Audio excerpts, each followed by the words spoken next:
श्रीदारु ब्रह्मक अमर गाथा स्रष्टांकर पुणी सृष्टिर कथा श्रीदारु ब्रह्मक अमर गाथा स्रष्टांकर पुणी सृष्टिर कथा जगत जनक मंगल पाई लीला क्षेत्र कल श्रीक्षेत्र भूई से अमर गाथा दिए बखाणी करे कल्याण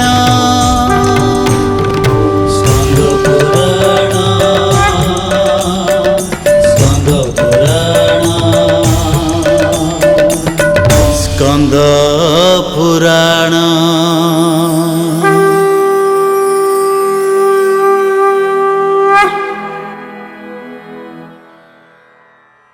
दोर्भ्यां शोभितलाङ्गलं समुसलं कादम्बरी चञ्चलं रत्नाढ्यं वरकुण्डलैर्भुजबलैः आक्रान्तं भूमण्डलं वज्राभाञ्चलचारुगण्डजुगलैः नागेन्द्रचूडोज्ज्वलं संग्रामे चपलं शशाङ्कधवलं श्रीकामपालं भजे। मध्ये वेदी परात्परा भगवती जाह्लादिनी रूपिणी निर्लिप्ता गुप्तदेहा त्रिभुवन जननी सूक्ष्मरूपा विचित्रा देवीमानन्दकन्दा कनकतनुधरा सर्वसौभाग्यरूपा देहि मे सुधा भक्तिं हरिपदजुगले जोगमायां स्मरामि। फूलेन्दीवरलोचनैर्नवघन श्यामाभिरामाकृतिं विश्वेशं कमलाविलासविलसद् पादारविन्दद्वयं दैत्यारिं सकलेन्दुमण्डितमुखं शङ्खारिशोभाकरं वन्दे श्रीपुरुषोत्तमं प्रतिदिनं लक्ष्मीनिवासालयम्। ये तो प्रचार धर्मी कथा से नथिला कारण फलानुमेयिया प्रारंभा फल को देखी लोके अनुमान करुथिले यार आरंभ केबे हिथिबो केते अर्थ एथिरे खर्च हिथिबो आगरु कोन हबो का केही जानु नथिले फल को लक्ष्य करी फल को देखी ताकू ही देखी अनुमान करुथिले ये केबेठु आरंभ होइछे एवं एथिरे कोन खर्च होइछे। तो महाप्रभु पे एक सुदृश्य मंदिर हो गला महाप्रभु माने प्रकट हो गले एथर प्रतिष्ठार प्रश्न उठिला प्रतिष्ठा हब केमिति प्रतिष्ठा हब किए प्रतिष्ठा करिवे एमिति विचार चली तो नारद महर्षि एक एमती गोटे अभिमत रखिले महाराजा जदि आमे ब्रह्माजी की प्रतिष्ठा पाई मंदिर एवं मूर्ति ये उभय प्रतिष्ठा पे डाकन्ते ताहले बहु उत्तम होता। तो ये कथा को समस्त स्वागत कले इंद्रदम्न तो संपूर्ण भाव में एत हर्षोत्फुल्ल हो गले जे संपूर्ण भाव में से ब्रह्माजी आसबे स्वयं प्रभुंकर प्रतिष्ठा यहाँ बड़ी बड़ कथा कौन अच्छी ब्रह्मलोक को जावाक हम तांको निमंत्रण करने को हम यही चिंतार पड़ी बेले नारद महर्षि गोटे कथा कहले मु पिता पाखक जीवी महाराजा तमें मो सांगरे चल सेठी आमे ब्रह्माजी की निमंत्रण करवा किंतु सबुठु गोटे बड़ विघ्न रहिला गोटे कथा ये स्वदेहरे जीवे ना सूक्ष्म जीवे केमिति जीवे विचार करुछंदी इंद्रदम्न मु तो सूक्ष्म हो पारि नहीं कारण नर देह धारण करिछि ये केबे भी सूक्ष्म हो पारि नहीं कौनसी मनोजान रे सेमिति सिद्धि मोर नहीं केवल मनोजान रे बसी ब्रह्मलोक रे पहुँची जीव सी सिद्धि सी साधना मोर नहीं कि से सिद्धि मध्य नहीं। तो नारद महर्षि गोटे आश्वासना देले कौन ये दुईटी कथा केबे भी करा जीव नहीं आमे सूक्ष्म सत्तारे जीवा नहीं मन जानरे जीवा नहीं संपूर्ण भावरे सेतेबेଳର कारीगरी कौशल निर्मित विमान व्यवहार कला परी सेमाने नभमंडल अतिक्रम करी अनेक लोक विभिन्न प्रकार मंड ब्रह्मांड पारी हे शेष ब्रह्मलोक पहुँचले। ब्रह्मलोकर द्वारी से अटकैला। नारद महर्षि की केवल ब्रह्मा दर्शन पे अनुमति मिलला। नारद महर्षि ब्रह्मा पाखु जाइछन्ति, अपेक्षा करिछन्ति इंद्रदम्न। ठीक यही समय महर्षि दुर्वासा एवं अन्य केतेक देवता ब्रह्म दर्शन पाई असी उपस्थित हेले। द्वारी खबर जनैला। पितामह कहउछन्ति, ब्रह्मदेव कहउछन्ति नारदंक सागरे आसीथिबा से जो महाराजा को भीतर को अनुमति मिलला। तो इंद्रदम्न भीतर को गले, साष्टांग प्रणिपात कले एवं ब्रह्माजी तांकु कहउछन्ति गोटिए कथा, इंद्रदम्न स्वागतंते तमे एठिके आसीबो ए कथा मु जानिछि। मंदिर प्रतिष्ठा हब, मूर्ति प्रतिष्ठा हब, तमे ही मोर पंचम पुरुष, यही अन्य कहीं नुह, संपूर्ण आपणार। तेणु ये क्षेत्र पे आसी मते निमंत्रण करिथिबारु संपूर्ण भावरे मु एथिरे एकमत। किंतु महाराजा गोटे सबुठु बड़ कथा हलानी, जो क्षणे समय एठी तमे रहिल, यार भितरे मर्त्य लोकरे हजार हजार वर्ष बीती गलानी। कारण ब्रह्मलोकरे एक क्षण केते हजार वर्ष केते जुग संपूर्ण भाव या भितर बीती गलानी, तार ठिकणा किछि नाही। तम वंशरे कहीं नाथिबे नाहंती, किंबा तम समसामयिक तो दूर कथा, अनेक पुरुष या भितर बीती गलानी। मर्त्य को फेरिले तुमको चिन्हिबा लोक मध्य कहीं नाहंती। तमे जे मंदिर निर्माण करिच एक कथा प्रमाण दबा पे कहीं नाहंती, किंबा इंद्रदम्न किए से कथा जणैबा पे मध्य कहीं सेठी लोक नथिबे। ये एक विषम परिस्थिति हब, समस्या हब। मर्त्य को गले एहार सुबंदोबस्त करने पे मु एक योजना प्रस्तुत करिछि। सेठी जदि कहीं चिन्हिला लोक नाहंती, तथापि आमे मंदिर प्रतिष्ठा करिबा। मंदिर प्रतिष्ठा यज्ञ अनुष्ठान आरंभ करने पे मो सांगरे महर्षि भरद्वाज जीवे, सांगरे पद्मनिधि जीवे, जी आपणकर भंडार रक्षक रहिबे। यज्ञ प्रतिष्ठा कर्म भंडार जहा किछि आवश्यकता ताहाकु पद्मनिधि पूरण करिवे। पश्येन्द्रदुम्न भाग्यन्ते सर्वलोक वशीकरम, त्वदर्थं मेकदा सर्वे मां पुरस्कृत्य संगता। हे महाराजा इंद्रदुम्न, पश्य तमे देख तम भाग्य केते महान भाग्य, भगवान तुम ऊपर केते खुशी जे संपूर्ण। पश्य इंद्रदुम्न भाग्यन्ते सर्वलोक वशीकरम, समस्त को तम माने एभली भावरे वशीभूत करी रखिच। त्वदर्थम तमरी पाई एकदां सर्वे, समस्त देवमंडली आज एकाठी होइचंती। मां पुरस्कृत्य, पुरह सामनारू आग आगुआ करी, मते आगुआ करी समस्त देवता मंडली नीलाचल जीवाकू उत्कंठित हेई अछंती। समस्ते जीवे मध्य। तो यज्ञ काम आरंभ हब। यज्ञर समस्त दायित्व महामुनि भरद्वाज वहन करिवे। संपूर्ण भावरे पद्मनिधि भंडार रक्षक हेबे। देवता माने यज्ञ रे सहायता करिवे। प्रभुंकर प्रतिष्ठा हब, मंदिर प्रतिष्ठा हब। आमे निश्चित भावरे एथिरे एकमत अंगीकार कले। तो इंद्रदुम्न एवं नारद पुणी मर्त्य लोक को फेरी आसिले। ब्रह्मा को कथा संपूर्ण सत्य थिला, तांकु चिन्हिबा पई जानिबा पई सेतेबेळकु केही भी नथिले। एवं गोटे बड़ अद्भुत घटना घटिला। जो सहस्र हाथर मंदिर होइथिला, सहस्र कर मूर्छित, ता भितरे पूजा आराधना चालुथिला। अरे प्रभु मान तो आसी नाहंती, एठी तो विजय ही नाहंती, तो मंदिर रे पूजा केमिति होउची, किए से पूजा करूछंती। संपूर्ण भावरे बोध हुए एमिति मूर्ति थिला जेमति अनर्घ राघवरे पंडित बुरारी मिश्र लिखिछंती। भो भो लवण दो बेला बनाली तमाल तरु कंदलस्य, त्रिभुवन मौली मंडन महानीलमणे। एक महानीलमणि मूर्ति मंदिर भितरे ଶ୍ରୀବତ୍ସ ଖଣ୍ଡଶାଳ ଭିତରେ ପୂଜିତ ହେଉଥିଲେ। କିଏ କରୁଥିଲେ ପୂଜା? ଏଠି ଠାକୁରଙ୍କୁ ରଖିଛନ୍ତି କିଏ? ଖବର ଦେଲେ ସମସ୍ତେ ଏହା ହିଁ ଉଡ୍ର ରାଜା ଗାଲଙ୍କର କୃତି। ଗାଲ ରାଜା ଇଏ ମନ୍ଦିର ନିର୍ମାଣ କରିଛନ୍ତି, ସିଏ ହିଁ ଏଠି ମୂର୍ତ୍ତି ପ୍ରତିଷ୍ଠା କରିଛନ୍ତି ଏବଂ ପୂଜା ଆରାଧନା ଚାଲିଛି। କିଏ ଜଣେ ଇନ୍ଦ୍ରଦ୍ୟୁମ୍ନ ବୋଲି ଲୋକ କେଉଁଠୁ ଆସିଲେ, ଇଏ ଆସି ମନ୍ଦିରକୁ ମୋର ବୋଲି କହିଲେଣି। ଏଇଥିରେ ଗାଲ ରାଜା ସମ୍ପୂର୍ଣ୍ଣ ଭାବରେ ସୈନ୍ୟ ସାମନ୍ତ ଧରି ତାଙ୍କ ସାଙ୍ଗେ ସଶସ୍ତ୍ର ସଂଗ୍ରାମ କରିବାକୁ ମଧ୍ୟ ବାହାରି ପଡ଼ିଲେ।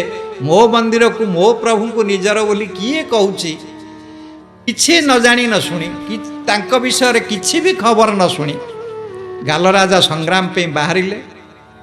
କିଛି ଦୂରରୁ ସୈନ୍ୟ ସାମନ୍ତକୁ ଅପେକ୍ଷା କରି ନିରୀକ୍ଷଣ କଲେ। ସିଏ ତନୁ ଇନ୍ଦ୍ରଦ୍ୟୁମ୍ନ ମହାରାଜାଙ୍କୁ ଦେଖିଲେ। ସମ୍ପୂର୍ଣ୍ଣ ଭାବରେ ବ୍ରହ୍ମର ଲକ୍ଷଣ ତାଙ୍କ ଦେହରେ ଇଏ ଦେଖୁଛନ୍ତି, ଦୂରରୁ ଥାଇ ମଧ୍ୟ ଦେଖୁଛନ୍ତି। ସ୍ୱୟଂ ବ୍ରହ୍ମ ମୂର୍ତ୍ତି, ଭଗବତ ଅଂଶରେ ଜନ୍ମ, ଇଏ ସମ୍ପୂର୍ଣ୍ଣ ଭାବରେ ଏଭଳି ସ୍ଥିତିରେ ଅଛନ୍ତି। ବୈଷ୍ଣବୋତ୍ତମ, ବୈଷ୍ଣବର ସମସ୍ତ ଚିହ୍ନ, ଭଗବାନଙ୍କର ସମସ୍ତ ଲାଞ୍ଛନ ସବୁକିଛି ତାଙ୍କ ଦେହରେ ଦେଖି ଗାଲ ରାଜା ଯୁଦ୍ଧ କ'ଣ କରିବେ ଇନ୍ଦ୍ରଦ୍ୟୁମ୍ନଙ୍କ ପାଖେ ଶରଣ ପଶିଲେ। କହିଲେ, ମହାରାଜ, ନ ଜାଣି ନ ଶୁଣି ଅପରାଧ କରି ବସିଲି ଭୁଲରେ। ଏ ମନ୍ଦିର ଆଗରୁ ଥିଲା, ଏହାକୁ ଅହଙ୍କାରରେ ମୁଁ ନିଜର ବୋଲି ଦାବି କରି ନେଇଥିଲି ସତ, କିନ୍ତୁ ଆପଣଙ୍କୁ ଦେଖିଲା ପରେ ମନେ ହେଉଛି ଇଏ ମନ୍ଦିର ନିଶ୍ଚିତ ଆପଣ ହିଁ କରିଥିବେ। ୟା ଭିତରେ ବହୁ ଯୁଗ ବିତିଗଲାଣି, ତେଣୁ କେହି ବି ସାକ୍ଷ୍ୟ ପ୍ରମାଣ ଦେବା ନାହିଁ, କିନ୍ତୁ ମୋ ଅନ୍ତର କହୁଛି, ମୋ ମନ କହୁଛି ଏହାକୁ ଆପଣ ହିଁ ନିର୍ମାଣ କରିଛନ୍ତି। ଏହା ଆଉ କାହାରି ଦ୍ୱାରା ମଧ୍ୟ ସମ୍ଭବ ନୁହେଁ। ତ ଗାଲ ରାଜାଙ୍କୁ ଆଲିଙ୍ଗନ କଲେ ଇନ୍ଦ୍ରଦ୍ୟୁମ୍ନ। କହିଲେ, ଏଠି ତ ଭଗବାନ ପ୍ରତିଷ୍ଠିତ ହେବେ, ଆପଣ ହିଁ ଏ ଉଡ୍ର ଦେଶର ରାଜା, ଉତ୍କଳରେ ମହାପ୍ରଭୁ ରହିବେ, ତେଣୁ ୟାର ସମସ୍ତ ଦାୟିତ୍ୱ ଆପଣଙ୍କ ଉପରେ ନ୍ୟସ୍ତ ରହିଲା। ମହାପ୍ରଭୁ କିଭଳି ଭାବରେ ବ୍ୟବସ୍ଥିତ ହେବେ ତାହା ହିଁ ଆପଣ ଦେଖିବେ, ତେଣୁ ଆପଣ ହିଁ ଏହାର ଉତ୍ତରାଧିକାରୀ। ତ ଏମିତି ବନ୍ଧୁତା ସୂତ୍ରରେ ଗାଲ ରାଜାଙ୍କୁ ଆଲିଙ୍ଗନ କଲେ। ଏଥର ପ୍ରତିଷ୍ଠାର କଥା ଉଠିଲା। ସମ୍ପୂର୍ଣ୍ଣ ଭାବରେ ସମସ୍ତେ ଏଠି ବ୍ରହ୍ମା ଆସି ପହଞ୍ଚିଲେ, ଦେବତା ମଣ୍ଡଳୀ ଛଦ୍ମରେ ଆସି ପହଞ୍ଚିଲେ, ପଦ୍ମନିଧି ପହଞ୍ଚିଲେ, ଭରଦ୍ୱାଜ ମୁନି ସମସ୍ତ ସାମଗ୍ରୀ ସହ ଇଏ ନୀଳାଚଳ କ୍ଷେତ୍ରରେ ଉପବେଶନ କଲେ। ଏଥର ଯଜ୍ଞର ଆରମ୍ଭ ହେବ, ଇଏ ମନ୍ଦିର ପ୍ରତିଷ୍ଠା କାର୍ଯ୍ୟ ହେବ, ମୂର୍ତ୍ତି ପ୍ରତିଷ୍ଠା କାର୍ଯ୍ୟ ହେବ ଏବଂ ମହାବେଦୀରୁ ଇଏ ଶ୍ରୀବତ୍ସ ଖଣ୍ଡଶାଳକୁ ବିଷ୍ଣୁ ଯଜ୍ଞ ମନ୍ଦିରକୁ ମହାପ୍ରଭୁ ଆସି ବିଜେ କରିବେ, ନୀଳାଦ୍ରି ବିଜେ କରିବେ। ଏହା ହିଁ ଏଇଥିପାଇଁ ଅନେକ ଆୟୋଜନ ଚାଲିଲା, ଅନେକ ଆୟୋଜନ ଚାଲିଲା। ଋଷି ମୁନି ସୁର ବୃନ୍ଦ ଜଗତର ସମସ୍ତଙ୍କୁ ନିମନ୍ତ୍ରିତ କରାଗଲା, ସମସ୍ତଙ୍କୁ ଡକାଗଲା। ଖାଇବା ପିଇବା ରହିବା ଅନେକ ଏଥିରେ ବ୍ୟୟ କରାଗଲା। ଅକୁଣ୍ଠିତ ଚିତ୍ତରେ ଇନ୍ଦ୍ରଦ୍ୟୁମ୍ନ ଏସବୁର ପରିସମାପ୍ତି ପାଇଁ ଦେବତାମାନଙ୍କର ସାହାଯ୍ୟ ନେଲେ। ଦେବତାମାନେ ସହାୟତା କଲେ ମଧ୍ୟ। ଏଇଭଳି ଭାବରେ ଯଜ୍ଞ ଆୟୋଜନ ଚାଲିଲା। ତ ବ୍ରହ୍ମାଜୀ କିଭଳି ଭାବରେ ଭଗବାନ ପ୍ରକଟିତ ହେଇଛନ୍ତି ତାହାକୁ ଦେଖିବାକୁ ଚାହିଁବାରୁ ମହାବେଦକୁ ଯାଇ ମହାପ୍ରଭୁ ଏ ଚତୁର୍ମୂର୍ତ୍ତିଙ୍କୁ ସେମାନେ ଦର୍ଶନ କରିବାକୁ ଲାଗିଲେ। ହଠାତ୍ ଭଗବାନ ଜଗନ୍ନାଥଙ୍କୁ ଦେଖି ବ୍ରହ୍ମାଜୀ ଯେଉଁ ପ୍ରକାର ସ୍ତବସ୍ତୁତି ଆରମ୍ଭ କଲେ ତାହା ଏକ ବିଲକ୍ଷଣ ବସ୍ତୁ। ଏ ସ୍କନ୍ଦ ପୁରାଣରେ ଇଏ ଏକ ବିଲକ୍ଷଣ କଥା। କ'ଣ କହୁଛନ୍ତି ବ୍ରହ୍ମାଜୀ? ଜଗନ୍ନାଥଙ୍କ ପ୍ରତିମାକୁ ଦେଖି, ସ୍ୱୟଂ ଦାରୁ ବ୍ରହ୍ମ ମୂର୍ତ୍ତିଙ୍କୁ ଦେଖି ବ୍ରହ୍ମାଜୀ କହୁଛନ୍ତି, ନମ ତୁଭ୍ୟଂ ନମୋ ମହ୍ୟଂ ଭ୍ୟଂ ମହ୍ୟଂ ନମୋ ନମ ଅହଂ ତ୍ୱାଂ ତ୍ୱମହଂ ମହଂ ନାନ୍ୟୋ ଭେଦୋସ୍ତି କଶ୍ଚନ। ହେ ପ୍ରଭୁ, ନମଃ ତୁଭ୍ୟଂ, ଆପଣଙ୍କୁ ନମସ୍କାର। ନମୋ ମହ୍ୟଂ, ମୋତେ ମଧ୍ୟ ନମସ୍କାର। ତୁଭ୍ୟଂ ମହ୍ୟଂ ନମୋ ନମ, ଆପଣଙ୍କୁ ନମସ୍କାର, ମୋତେ ନମସ୍କାର। ଅହଂ ତ୍ୱାଂ, ମୁଁ ଏବଂ ଆପଣ, ଆପଣ ଏବଂ ଇଏ ଆମମାନଙ୍କ ଭିତରେ ନ ଭେଦୋସ୍ତି କଶ୍ଚନ, କୌଣସି ଭେଦ ନାହିଁ। ଆରେ ଇଏ କି ବିଲକ୍ଷଣ କଥା! କେଉଁ ସ୍ତବ ସ୍ତୁତିରେ, କେଉଁ ଶାସ୍ତ୍ର ପୁରାଣରେ ଏ କଥା ଲେଖା ହେଇଛି ଯେ ବ୍ରହ୍ମାଜୀ କହୁଛନ୍ତି ନମୋ ମହ୍ୟଂ, ଆପଣଙ୍କୁ ନମସ୍କାର, ମୋତେ ମଧ୍ୟ ନମସ୍କାର। केउं प्रकार स्तुति ये एक विलक्षण स्तुति ये स्तुति अद्वैतवादर स्तुति माने ब्रह्म भिन्न अन्य किछि जगतरे नाही एहाकु प्रतिपादन करिवा पई ब्रह्माजी ये स्तव आरंभ करिसंती भगवान को कहउछंती नम तुभ्यं नम मह्यं अहं त्वां त्वमहं महम आपण मु आपण यही सब कथा कहउछंती। तो ये अद्वैत सिद्धांत रे गोटे कथा आसे ब्रह्म भिन्न ये जीव समूह ही स्रष्टा और सृष्टि एक कारण सृष्टि स्रष्टार प्रतिरूप प्रतिरूप कहले कौन बुझा जीव स्रष्टा जेमिति सृष्टि सेमिति शास्त्र रे गोटे तर्जमा आसे गोटे माने एमती तर्क छल रे गोटे कथा आसे आभास प्रतिबिंबयो हो आभास कौन आउ प्रतिबिंब कौन ये दुईटी विपरीत कथा कौनसी एक जड़ वस्तुर प्रतिछवि आउ एक जड़ वस्तु रे प्रतिफलित हेले ताहाकु प्रतिबिंब कहा जाए कौनसी एक जड़ वस्तुर प्रतिछवि आउ एक जड़ वस्तु रे प्रतिफलित हेले ताहाकु प्रतिबिंब कहा जाए। धरंतु ये शरीर एक जड़ शरीर दर्पण सी एक जड़ पदार्थ ये शरीरर प्रतिछवि ये जड़ वस्तुर प्रतिछवि आउ गोटे जड़ वस्तुरे अर्थात दर्पण रे प्रतिफलित हेले जहाँ देखा जीव तारी ना प्रतिबिंब तेणु सृष्टि स्रष्टार प्रतिबिंब एथिरे द्विमत काहारी ना। तो आभास कौन आभास होउची कौनसी एक चेतन वस्तुर प्रतिछवि जड़रे प्रतिफलित हेले ताहाकु प्रतिबिंब न कही आभास कुहाଯିव। कौन ये कथा कौनसी एक चेतनर धरंतु चेतनर घनखंड विग्रह आत्मा से तो दृश्यमान नुहे सत्ता मात्र तेणु कौनसी समय रे बुद्धिर आस्तरण उपरे महतत्वर आस्तरण उपरे जदि आत्मार किंबा परमात्मांकर प्रतिबिंब पड़े ताहाकु बिंब बा छाई न कही प्रतिरूप न कही ताकु आभास कहा जाए। ये आभास चैतन्यमय तेणु यह आभास चैतन्य कहा जाए। ये आभास चैतन्य संपूर्ण भाव रे जड़ वस्तु जड़रे प्रतिफलित हेले प्रतिबिंब चेतन वस्तु जड़रे प्रतिफलित हेले ताहाकु आभास कहा जीव। सृष्टि आ स्रष्टा भितरे एथिरे किछि भी अंतर देखा जाए नहीं प्रतिबिंब स्वरूप रे स्रष्टा जेमिति सृष्टि सेमिति आत्मिक दृष्टि रे स्रष्टा पाखरे जहाँ अच्छी सृष्टि पाखरे सैया अच्छी दुहे चेतन तेणु सजातीय एइति पई ब्रह्माजी स्तुति कले जे प्रभु नम तुभ्यं नम मह्यम अहं त्वां त्वमहं ये अभेद परिकल्पना करी ब्रह्मा स्तुति करुचंती। तो संपूर्ण भाव रे अद्वैत सिद्धांतर एमती गोटे मने पड़े ब्रह्म तत्व कथा मने पड़े प्रातः स्मरामि हृदि संस्फुरतात्मतत्त्वं सच्चित् सुखं परमहंस गतिं तुरीयम् जत्स्वप्न जागर सुषुप्तिमवैति नित्यम् तद्ब्रह्म निष्कळमहं न च भूतसंघ। आचार्य शंकर आदि शंकराचार्यंकर ये स्तुति प्रातः स्मरामि हृदि संस्फुरत आत्मतत्वम हृदय रे उंकी मारुथिबा आत्मतत्व मु किए ए जिज्ञासा सचेत सुखंकर ये अंश सचिदानंद परम ब्रह्मंकर ये जीव अंश चेतन अंश यहाकु ही प्रतिपादित एक अभिन्न बोली करा जायछि। जत स्वप्न जागर सुषुप्ति भवेति नित्यम नित्य प्रति क्षण रे प्रति मुहूर्त रे स्रष्टा सृष्टि रो अभेद परिकल्पना करा जायछि। नहम भूत संघ मु प्राणी मात्र नुहे मु जीव मात्र नुहे अहं ब्रह्म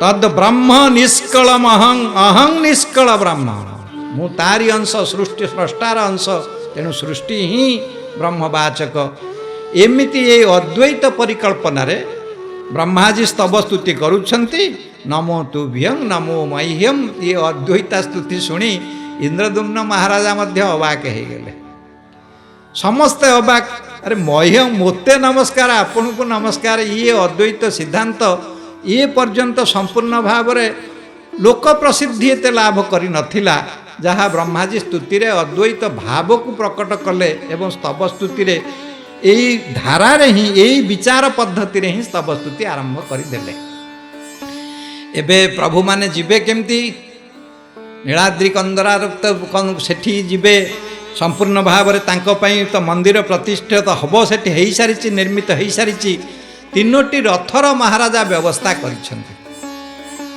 ये रथरे प्रभु माने विजय हेबे हुए तो यह अर्वाचीन लगी पारे सेता बेले ई तीन रथरे चतुर्मूर्ति जाउथिले केमिति जाउथिले ई सुदर्शन महाराज देवी सुभद्रा रथरे जाउथिले सेबे ठारू ये परंपरा अछि कि अन्य कौनसी समय रे कथा करा जायछि ताहा कहिबा मुश्किल कारण सेमिति सिद्धांत बा ऐतिहासिकता कि पौराणिकता मध्य ए विषय रे प्राय किछि कथा कहंती नाही से जहाँ स्कंद पुराण रे वर्णित अछि ये चतुह मूर्ति संपूर्ण भाव में तीनोटी रथरे जीवे हुए तो आजिकाली परी जे भली भाव में सुदर्शन देवी रथरे जाउछंती ताहा ही आरंभ होइथिबो सेतेबेले तो यही भली तीन रथ को परिक्रमा करी भगवान को परिक्रमा करी तांकु रथरे बसई महासमारोह रे गीत वाद्य नाट्य अनेक समारोह रे तांकु संपूर्ण भाव में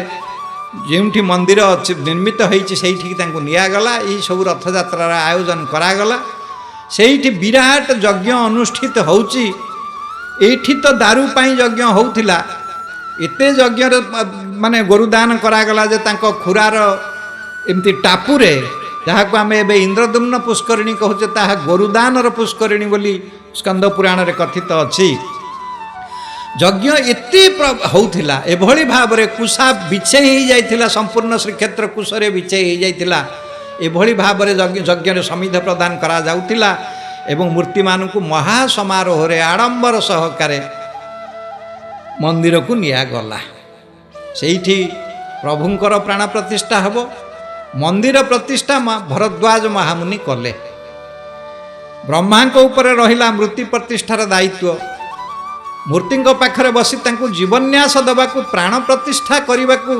समस्ते कहूथिला बेले ब्रह्माजी भगवान को चाही संपूर्ण भाव में आत्मस्थ हो गले विचार करुछंती ब्रह्मर पुणी जीवन्यास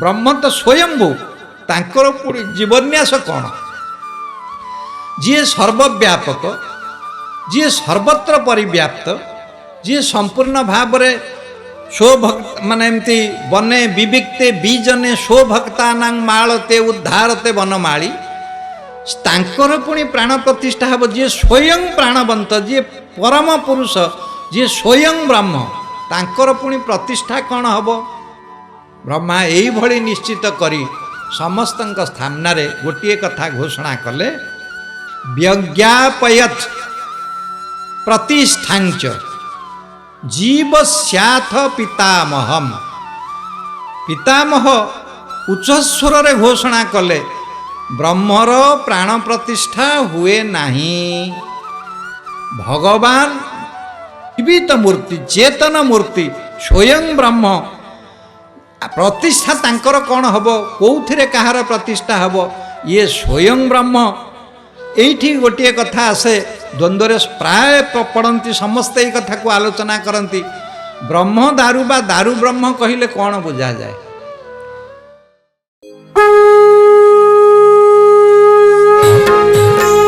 नीलाद्रि बिहारी नाथ जगन्नाथ अगतिर गतिनाथ जगन्नाथ करुणा वरुणालय जगन्नाथ अशरणर शरण जगन्नाथ रत्न सिंहासने बसी टेकी दुई हाथ डाकुछंती नीलाचले आस हे भकत मोर दर्शने हेब मुख्य प्रात